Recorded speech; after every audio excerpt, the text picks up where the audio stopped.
Dalawang lalaki na sangkot sa pagtutulak ng droga arestado sa Valenzuela City. Higit 300,000 pisong halaga ng umano'y shabu na sabat sa mga suspect. Alamin natin ang detalye sa report ni Jim Tejano. Hindi na nakapalagpa ang dalawang lalaking ito na tulak umano ng iligal na droga. Makaraang masakote sa ikinasang operasyon ng Valenzuela City Station Drug Enforcement Unit sa Barangay Malanday, Valenzuela City. Sa tulong ng impormante, nadakip ang dalawa na pawang residente ng Caloocan.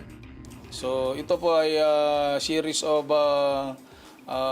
surveillance with these two newly identified suspects natin dahil na-involved na dati pa sa mga cases of drugs, robbery, and of course 1602 na.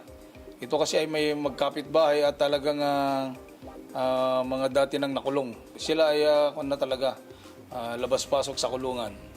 Nasamsam sa kanila ang higit kumulang 51 gramo ng umano'y shabu na nagkakahalaga ng higit 386,000 pesos at bypass money. Ayon sa PNP, parting Kamanaba at may Kawayan area ang kanilang operasyon. They are connecting these drugs through online delivery. So, ang source of their items ay dito sa Kamanaba area. Aminado ang dalawa sa dati nilang mga kaso, pero kapwa itinagi ng mga suspect ang paratang na sila'y nagtutulak ng droga. Nakuha na daw kayo ng drugs. Ano po ang sabi?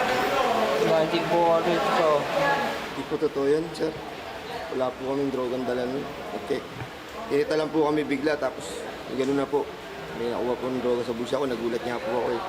Paglabag sa Section 5 at 11 ng Anti-Illegal Drugs Act ang kinakaharap na kaso ng dalawa na sa ngayon, nasa kustodiya ng Valenzuela City Police Custodial Facility. Jim Tejano para sa 100% balita.